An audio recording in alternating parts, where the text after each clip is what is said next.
So we will do solving simultaneous linear equations using elimination method.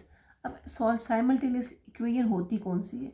Simultaneous equation वो होती है जिसमें आपके पास दो वेरिएबल होते हैं और वो लीनियर इक्वेशन होती है. लीनियर इक्वेशन वो होती है जिसमें आपके पास जो वेरिएबल है उसकी पावर 1 होगी, यानी यहाँ कोई पावर 2 3 नहीं होगी, सिर्फ 1 होगी. 1 मीन्स नज़र नहीं आती है.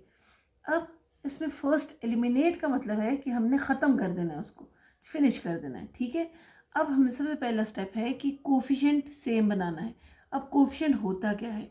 जब भी हम सपोज मैं अगर लिख रही हूँ 3x, तो एक वेरिएबल के साथ, वेरिएबल x वेरिएबल है, ठीक है, वेरिएबल के साथ जो नंबर है वो हमेशा क्या कहलाता है? कोफिशिएंट कहलाता है. तो हमें क्या करना है, ये 3 जैसे कोफिशिएंट है, इस केस में 7 कोफिशिएंट है, इस केस में 1 कोफिशिएंट है, बिकॉज कोई नंबर नहीं है तो 1 है. 1 को हम यूजुअली लिखें नहीं लिखें फ़र्क नहीं पड़ता. अब सबसे पहला स्टेप हमने क्या करना है कि कोफिशिएंट शुड बी सेम. अब यहाँ पे कोफिशिएंट ऑलरेडी इसका सेम है, 3x और 3x. 3 इसका भी सेम है, इसका भी सेम है, इक्वेशन नंबर 1 में भी और इक्वेशन नंबर 2 में भी. नंबरिंग बहुत ज़रूरी है यहाँ पे.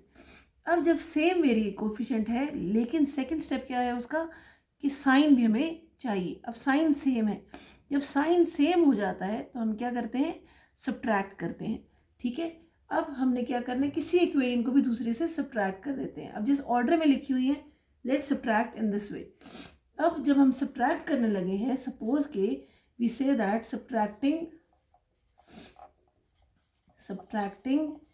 Equation 2 from equation 1, from equation 1. ये बहुत इंपॉर्टेंट चीज़ है कि आप कौन सी इक्वेशन को किससे सब्ट्रैक्ट करें. फ्रॉम का मतलब है कि फर्स्ट इक्वेशन में से आपने सेकेंड इक्वेशन को माइनस करना है.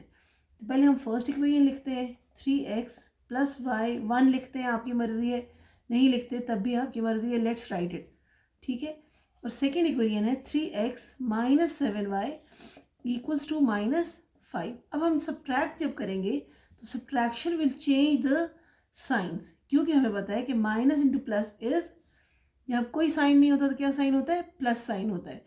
Minus into plus is minus, minus into minus is plus.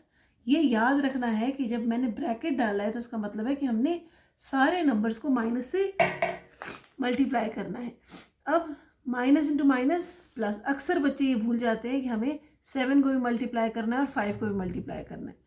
Minus into minus equals to का साइन आ गया, minus into minus is a plus, तो ये चेंज हो गया. अब ये इक्वेशन बिल्कुल ओके. अगर ये रूल्स आपको याद नहीं है तो मैं यहाँ लिख देती हूँ.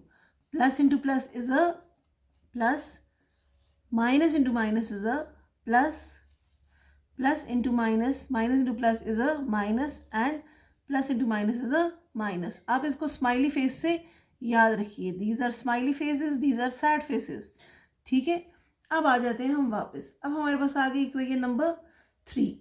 अब हमारे this equation is a new equation. तो हम क्या करेंगे, इक्वेशन नंबर 1 को और इक्वेशन नंबर 3 को ले लेंगे. 3x plus 1y is equals to 3 and minus 3x plus 7y equals to plus 5. ये देखिए प्लस, मैंने प्लस का साइन यहाँ पे नहीं लिखा है. अब हमने क्या कर देना है, इनको ऐड कर देना है. चाहे साइन चेंज हो गए, मैंने दोबारा इसलिए लिखा है ताकि आपको क्लियर समझ आ जाए. अब 3 माइनस 3 इज 0, ये एलिमिनेट हो गया, ख़त्म हो गया. 1 plus 7 is 8y plus sign, and 3 plus 5 is again 8. अब हमने क्या करना है, 8 यहाँ मल्टीप्लाई हो रहा है, y और 8 के दरम्यान में कोई साइन नहीं है, इसका मतलब मल्टीप्लिकेशन है. तो 8 वहाँ पे जाके क्या होगा, डिवाइड हो जाएगा. So y is equals to 8 divided by 8 which is equals to 1.